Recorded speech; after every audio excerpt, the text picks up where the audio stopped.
Welcome back to this special edition of the Weekly Sportscast with your regular and beloved host, Brandon Skinner. But today we have a special new host. His name is Bailey Skinner, and he's our college football insider. Say something to the people, Bailey. Tom Brady's definitely assistant quarterback, in my opinion. Yeah, as you can see, he knows his stuff. Today we're doing a special 2018 NCAA football preview, giving our projected top 4 playoff teams and some teams that we think are sleepers who can have really good upside, and some teams we think are going to flop, even though they're placed really high. This week's episode is provided by Aaron Hernandez's trial lawyers. Let's get into it.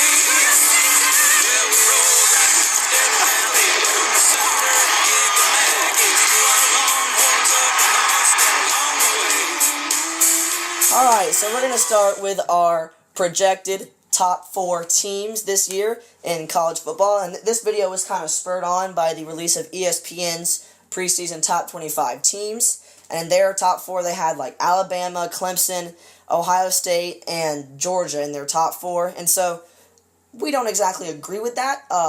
Mostly Ohio State because Urban Meyer sucks. But starting off, we're going to start with our projected number 4 picks. And our projected fourth seed in the college football playoff, and Bailey's going to give us his first. So what's your projected number 4 team? All right, so I went with Alabama simply because I think they might have one, maybe 2 losses. That's your number 4 team? That's my number 4 team. That's whack, bro. You ever heard of Tua Tagovailoa? No, just wait. There's another SEC team in that top 4. Oh. We're going to go 2 back-to-back years now. Okay, yeah, I can't say that I agree with that. I may have Alabama somewhere higher up on that list, but my number 4 team is Wisconsin.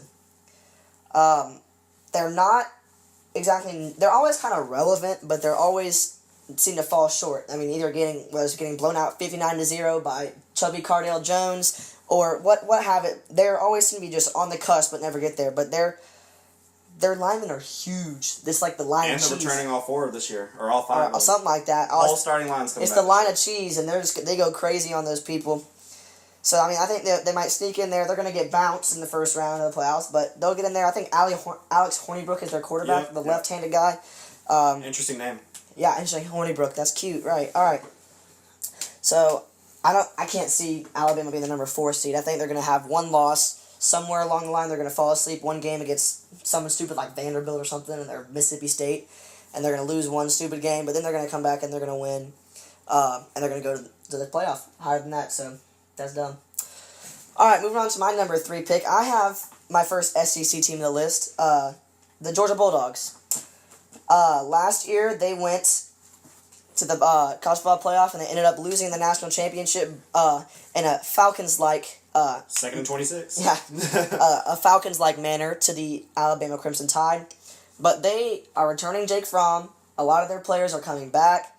And huge recruiting class, man. Huge recruiting class. 7 5-stars to be exact. Yeah, they probably had the best recruiting class in the nation. Hands down. That man Kirby Smart getting them right up in Athens. But yeah, they're just going to be really good. They might lose one game. They might go undefeated until the SEC championship game where they lose to Alabama. But this team's just stacked. The only piece they lost this year was Roquan Smith, and he's a great guy, but he's not game breaking, I don't think. All right, so number 3, I went with a team that's, kind of been on the cusp. It's always, they've kind of been, I think, given the cold shoulder a couple times already. But that's number 3, TCU. Oh, my God. Now, hear me whack. out. Now, TCU already in the top 25 in the preseason. Everybody recognizes that they're a pretty solid team. I think this is the year that they get over the top. Now, if I'm not mistaken, their conference this year has added the conference championship game, which is the one thing that's been holding them back for so many years. And that's been the big, kind of gaff towards their conference. Yeah. So they've always been, up there. I think this is the year that they finally punch it through and get in. I see them going out in the first round, though. I don't think they have the defense to hang in with those big boys. No. In the rest of the top 4. Okay. I love TCU. I think they have the best uniforms in the nation. They are and raw. I think they're always good, like you said. But who's our coach? Gary Patterson or something like that. I think he deserves it. I think he needs to go to a bigger program. To be honest with you, I would have been fine with him if he'd have gone to Florida. To be honest with you. Gary, I don't know about that, but I can't see any team going to this top 4 with Kenny Hill at their quarterback. I think he couldn't make it at Texas A&M against real defenses, and he had to go to TCU where he's, studying the Bible and doing all those things, but he's not that good. He's a turnover machine, and you can't have your spread offense led by a guy that's not a great guy. He can run the ball, he's a little athletic, but he's not good enough, and their defense, as we know, while they play in a really offensive heavy conference in the Big 12. They're not good enough to hang with, like, say if they were playing Wisconsin first round, they would not be able to hang with this. See, that's what I said, though. They're going to get knocked out first round. They don't have the defense, but they have the team built to where they can win their conference, I think, pretty easily. Yeah, it's going to be, every game that they play is going to be a shootout, which is, we gotten accustomed to that TCU thing, and I think Kenny Hill makes too many mistakes to even have them close. They might be top 10, they might get to the championship game, but they're not that good, I don't think. Alright, that moves me on to my number 2 team. At number 2, I have the Clemson Tigers, led by Dabo Swinney, the man himself.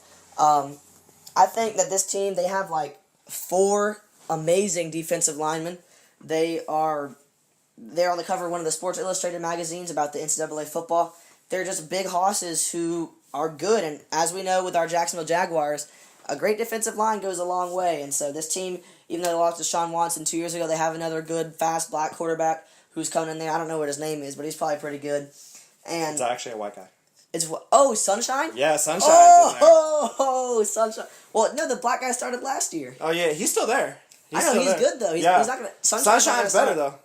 I know, but they're going to start the black guy. For the first 2 games, then they're going to bring in Sunshine. Okay, Sunshine, a.k.a. Trevor Lawrence. He's raw. I mean, I saw his... I see it on Instagram all the time when I'm in that Explore section in the sports category. I see that boy throwing darts at the Clemson spring game, but I can't... They're going to be good. Regardless of who's at the helm of quarterback, if he has long hair, if he has nappy hair, it don't matter. Who do you have at number 2? I also have Clemson. I love defensive lines. I think they get a lot done in college football because I think if you can stop the run and force these, kind of shaky quarterbacks to throw it around. They're playing. Yeah. The only thing I'm worried about at Clemson is they might have some quarterback controversy. Like you said, they got that returning quarterback from last year, but they also have Sunshine coming in. So I think there might be some, kind of controversy there in that quarterback room.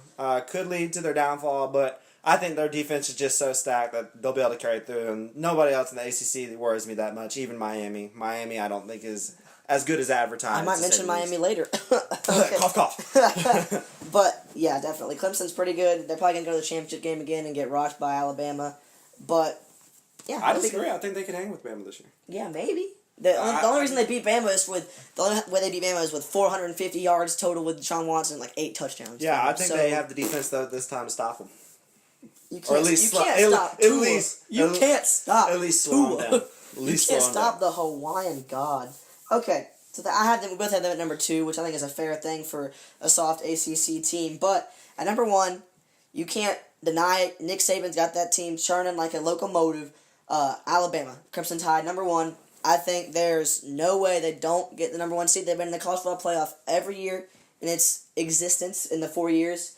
I think they have Tua Tagovailoa, and as the backup they have Jalen Hurts. There's almost no better quarterback situation except maybe that of Clemson in the country. Jalen Hurts really accepted the bench role. I mean, this is going to be his last 2 years playing quarterback at a high level because he's really just a running back who can throw a little bit. In my opinion, Tua's way better.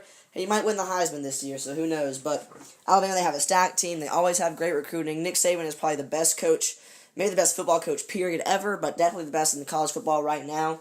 Definitely better than Urban Meyer, and he doesn't cheat that much either, Nick Saban. So, I mean, that's always a plus. But yeah, they're going to be good. Their defense is stacked. Their offense is stacked. They're just the best team in college football. Probably this has been the best 10 years of a college football team in college football history.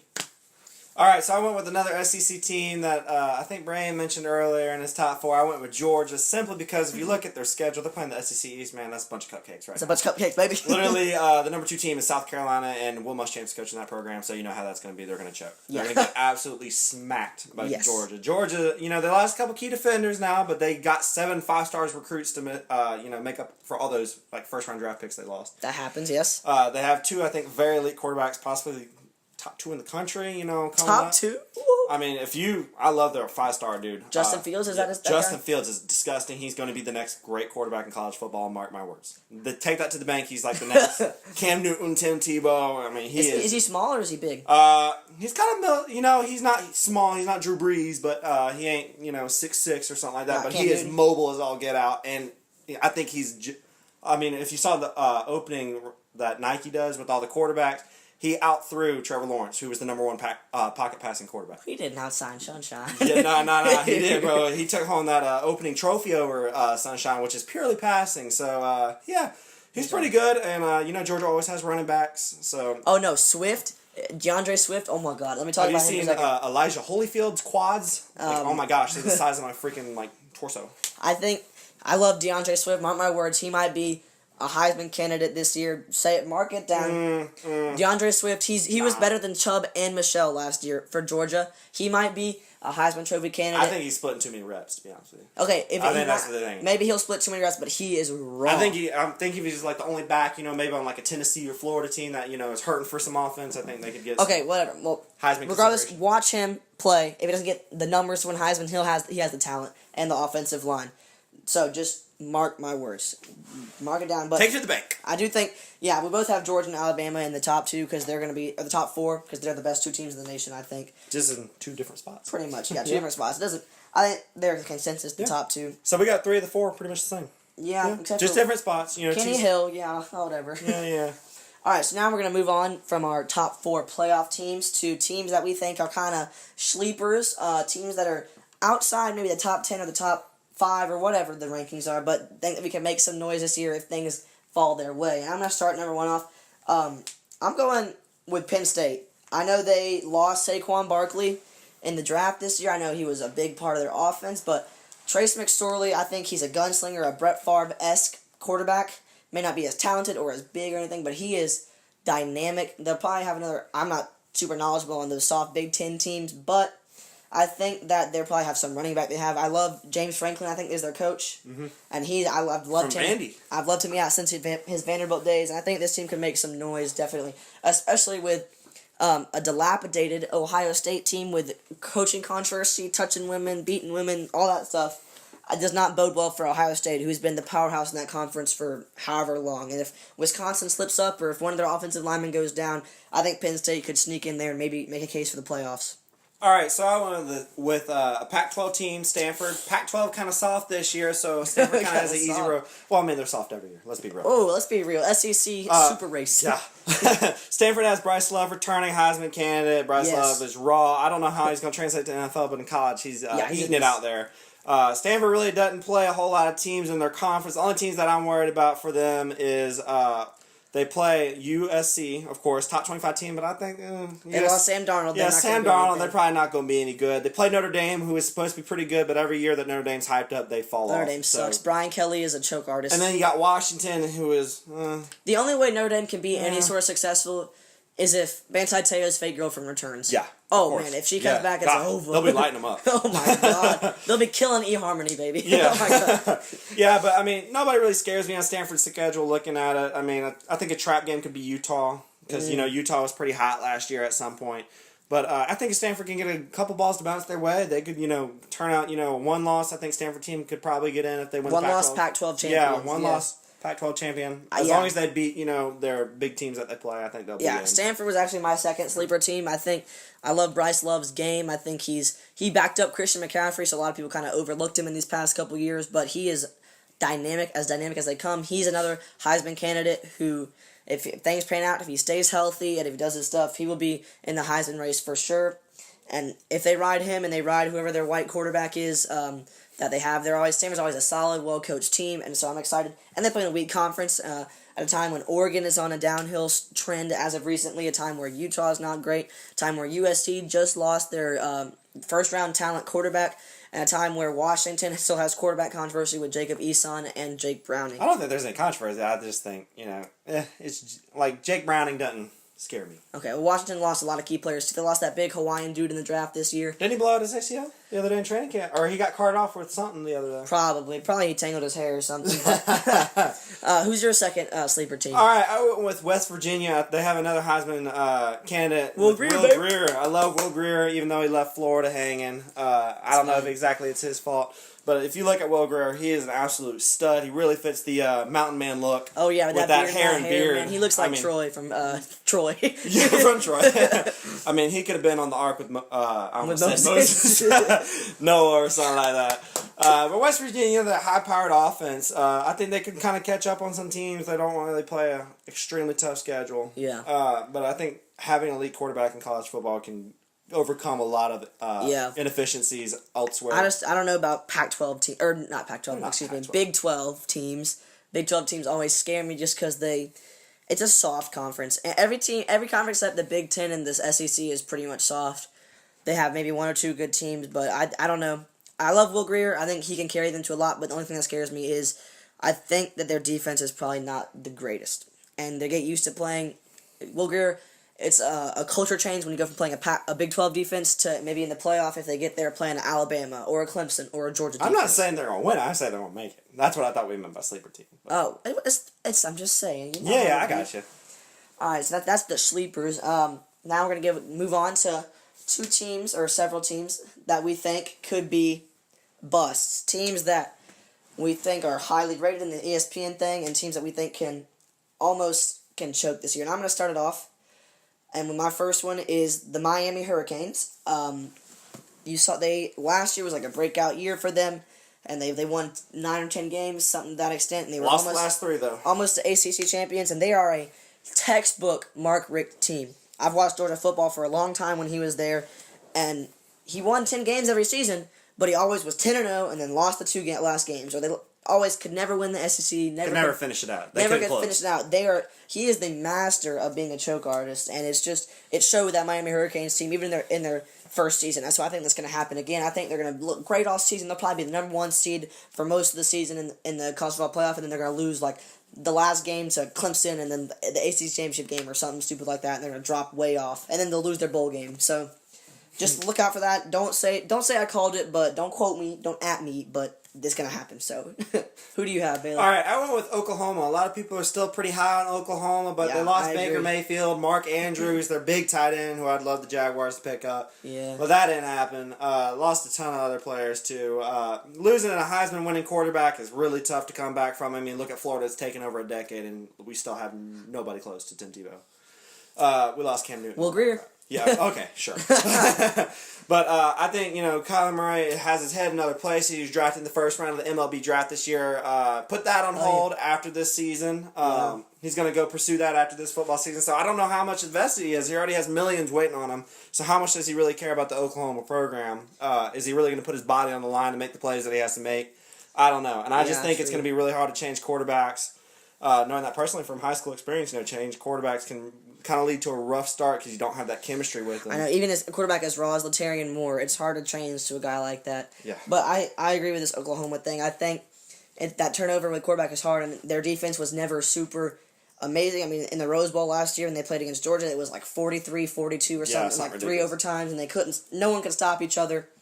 But it just made up for them because they had that high-powered offense last year with Baker and those... See, that's why I think TCU's going to get in. TCU's going to beat Oklahoma. TCU's Ooh. Going to beat Oklahoma, and that's how they're going to get in. I can see that. Yeah. But I think Oklahoma's still going to be pretty all right. I don't think they're going to be, garbage. They'll be in the top 25, but, I think they might lose 2 or 3.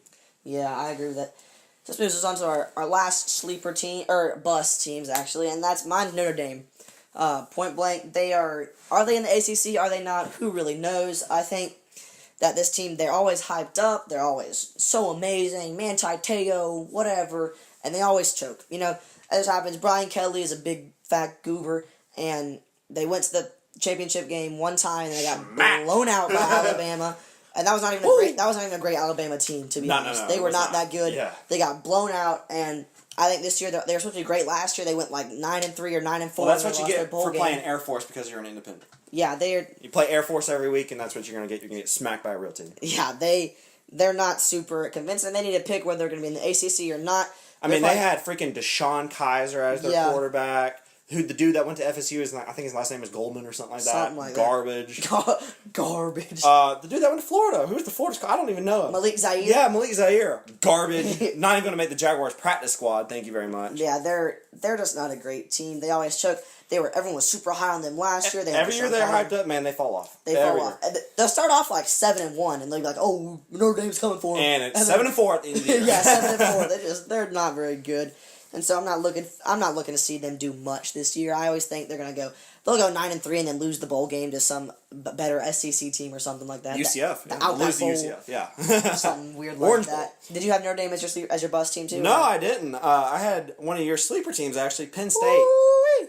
I really like Trace McSorley. I think he's a pretty good college quarterback. I don't know if he's going to translate from what I've seen from him. Oh, he's not. No, he's not. Yeah, He's not going to. He's too small. He's Johnny Manziel-esque, but he's not as good as Johnny Manziel Nowhere was. close. But they lost their biggest offensive weapon by far, Saquon Barkley. He literally did absolutely everything for him. He put that team on his back. He returned kicks. Just like his power cleans, bro. Yeah. Oh my gosh.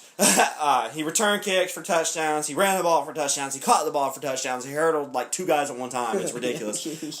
Penn State was Saquon Barkley last year. I mean, that team would have been absolutely nothing with him. And I think without him this year, I really haven't heard anything else hyped about Penn State besides, Trace McSorley and, we're riding Saquon Barkley's momentum. So I think that, again, another team that's going to be pretty decent, but, they're going to be 9-3, 9-3, 10-2 or something like that. Even with Ohio State, I think probably taking a little bit of a step back this year with their minds in other places. I think Urban's going to keep his job, but, excuse me, but I just don't think they're going to be able to get over the top with just Trace McSorley. Yeah, true. And, you got to remember they lost Mike Gesicki, too, the tight end. Oh, yeah, I love he was raw. I mean, he was raw. He's been killing it at Dolphins training camp, too. Well, that's not hard to do with Dolphins training camp, yeah. So don't read in too much of that. They suck. I mean, okay. So, that about wraps it up. That's pretty much it. Thank you for our college football insider, Bailey Skinner. Might have to do some more with our college football playoff reactions. Sprinkle in some college football into this weekly sportscast. But yeah, that's about it. Thank you. Tell your mom, tell everyone out the channel. We're up to 28 subscribers now. Aunt and uncle, dude. Aunt and uncle. Oh, we're getting pretty big. So the one in the trailer. Also, follow us on @the Weekly Sportscast on Instagram. It's pretty sweet.